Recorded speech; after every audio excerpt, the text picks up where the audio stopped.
Assalamualaikum warahmatullahi wabarakatuh. Perkenalkan, kami dari kelompok 6 izin mempresentasikan untuk materi pengendalian sistem informasi komputer bagian pertama.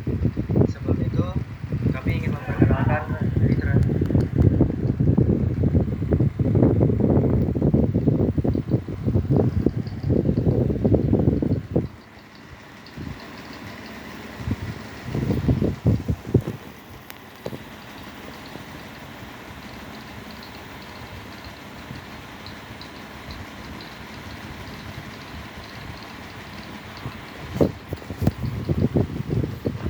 Karena ada kesalahan teknis dalam pengambilan videonya, maka saya akan mewakilkan kelompok 6.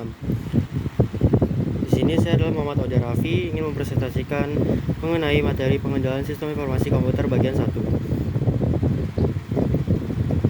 Pendahuluan materi ini membahas bagaimana sebuah organisasi harus mengendalikan sistem informasi berbasis komputer atau computer-based information system agar aman, andal, dan mampu mendukung operasi bisnis. Pengendalian diperlukan karena sistem komputer memiliki risiko yang berbeda dari sistem manual, terutama terkait keamanan data, kesalahan pemrosesan, dan ancaman internal maupun eksternal. Lalu pengaruh computer-based information system terhadap aktivitas pengendalian tradisional. Yang pertama, otoritas transaksi. Sistem berbasis komputer membutuhkan prosedur otorisasi elektronik untuk memastikan bahwa hanya transaksi yang sah dan disetujui yang diproses. Otorisasi dapat berupa password, digital signature, atau approval dalam sistem.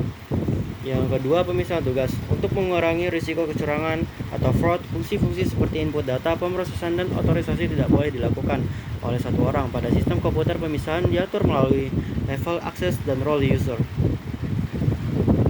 Lalu yang ketiga, pengawasan. Pengawasan dilakukan dengan monitoring aktivitas sistem, audit trail, laporan exception, dan log access untuk memastikan proses berjalan sesuai prosedur. Dalam perangkat lunak komputer, perangkat komputasi observasi dikerjakan dengan memantau seluruh kegiatan melalui jejak audit, catatan sistem, kabar, pengecualian, serta pemantauan otomatis oleh program. Yang keempat, catatan akuntansi. Catatan akuntansi dihasilkan secara elektronik. Risiko utama adalah kesalahan pemrosesan, duplikasi, kehilangan data, atau perubahan data tanpa jejak pengendalian. Pengendalian dilakukan melalui mekanisme validasi input, kontrol pemrosesan, rekonsiliasi, backup data, serta pemrosesan keamanan lainnya untuk menjaga integritas catatan akuntansi. Lalu yang kelima, pengendalian akses. Pengendalian akses melindungi sistem dari akses yang tidak sah. Pengendalian meliputi password, keamanan jaringan, firewall, autentikasi data, dua faktor dan pembatasan hak akses. Berdasarkan fungsi penggunaan, tujuannya adalah memastikan hanya individu yang berhak untuk dapat mengakses data dan fungsi tertentu. Lalu verifikasi independen. Verifikasi dilakukan oleh pihak yang tidak terlibat dalam pencatatan maupun pemrosesan data. Pemeriksa independen mengecek kesesuaian antara catatan sistem dan transaksi sebenarnya, memastikan integritas dan keandalan output sistem komputer.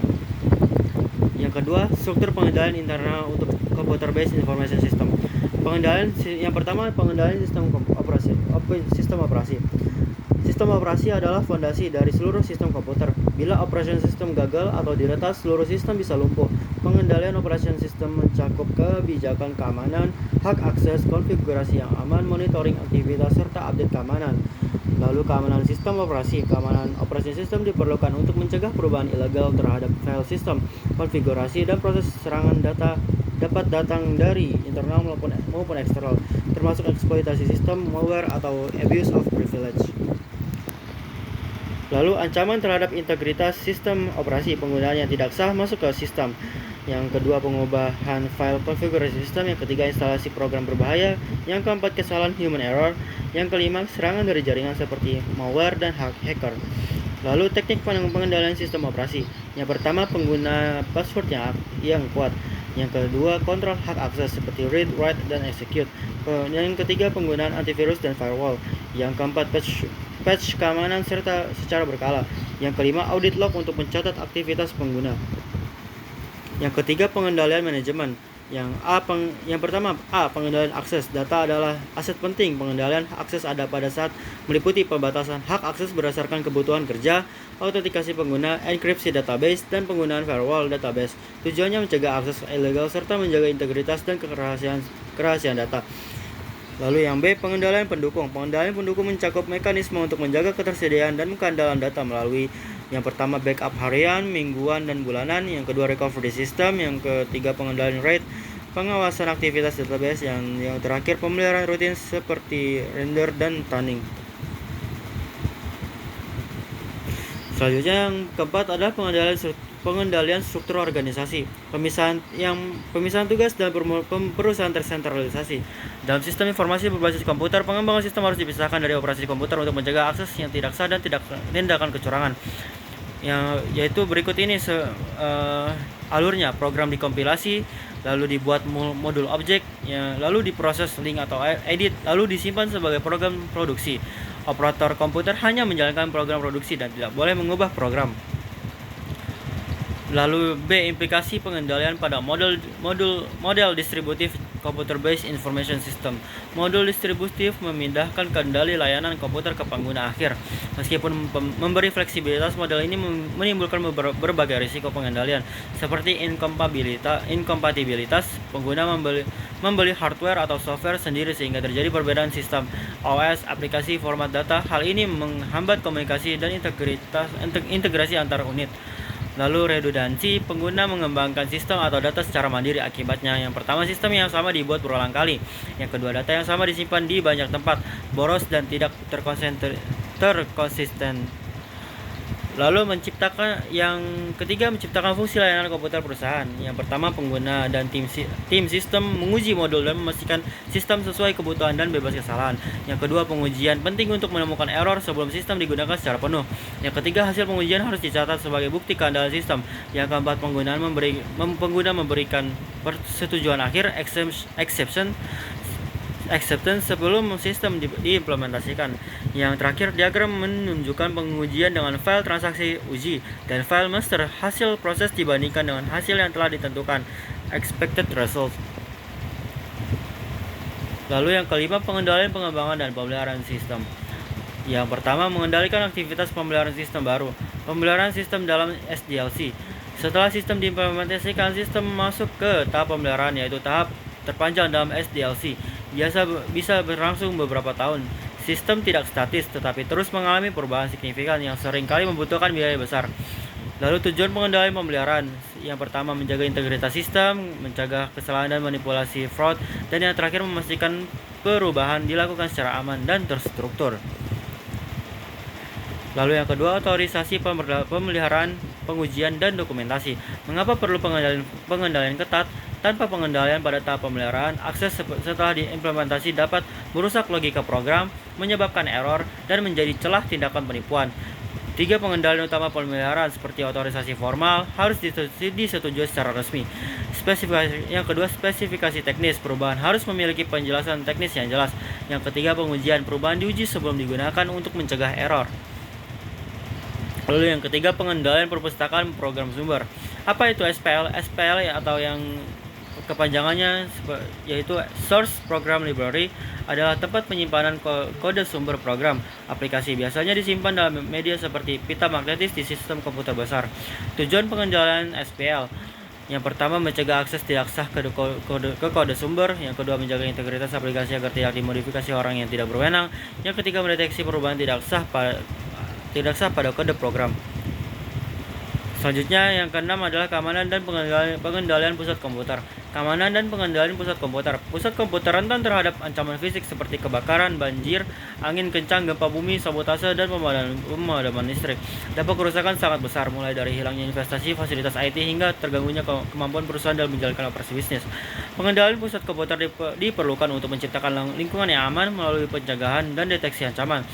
Perencanaan pemulihan bencana (Disaster Recovery Plan) wajib disiapkan agar perusahaan dapat pulih dan melanjutkan operasi setelah terjadi kerusakan besar. Lalu yang pertama, pengendalian pusat komputer. Yang pertama adalah lokasi fisik. Pusat komputer harus ditempatkan jauh dari risiko seperti pabrik, pipa gas atau air, bandara, daerah rawan kejahatan banjir, atau potensi kerusakan alam. Yang kedua, konstruksi gedung. Idealnya berada di gedung satu lantai, kuat dan memiliki akses terbatas. Utilitas listrik, telepon, dan komunikasi ditanam di bawah tanah untuk keamanan. Yang ketiga, pengendalian akses. Akses hanya untuk operator dan staf berwenang, programmer atau analis yang masuk harus menandatangani log masuk keluar. Gunakan pintu masuk tunggal, pintu darurat, CCTV, rekaman video untuk dokumen tambahan. Lalu yang kedua, perencanaan pemulihan kerusakan recovery plan. Yang pertama, pengertian DRP. Rencana komprehensif berisi langkah-langkah sebelum, selama, dan setelah bencana, bertujuan menjaga kelangsungan operasi dan mempercepat pemulihan. Cadangan lokasi kedua. Yang pertama, cold site, empty shell, gedung kosong yang siap diisi perangkat saat terjadi bencana, biaya rendah namun pemulihan lebih lambat.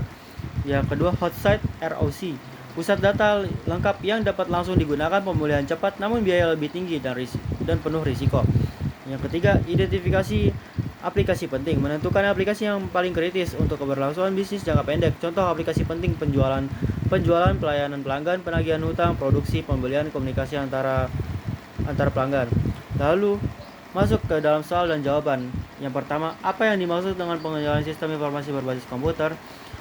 Proses untuk memastikan sistem komputer berjalan aman, efektif, akurat, dan bebas dari kesalahan atau penyalahgunaan. Yang kedua, mengapa pengendalian diperlukan dalam sistem informasi berbasis komputer?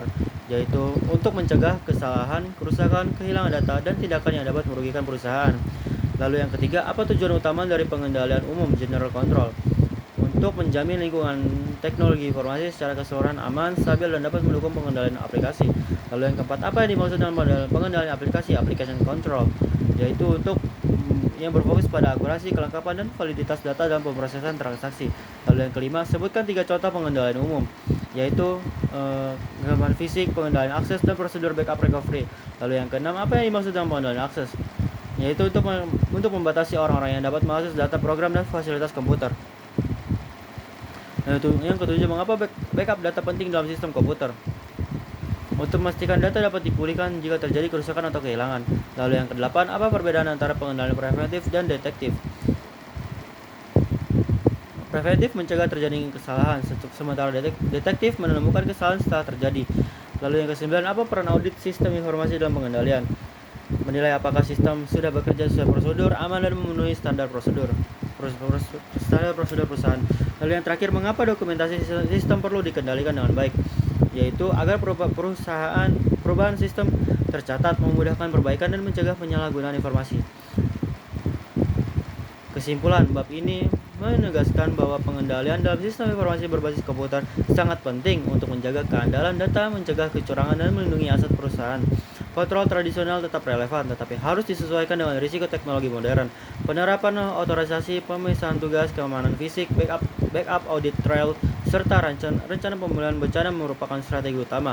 Dengan pengendalian yang baik, sistem informasi akuntansi tidak hanya mendukung operasi, tetapi juga memberikan informasi yang akurat dan tepat waktu bagi pengambilan keputusan manajemen. Sekian dari presentasi kelompok kami, kurang lebihnya mohon maaf. Wassalamualaikum warahmatullahi wabarakatuh.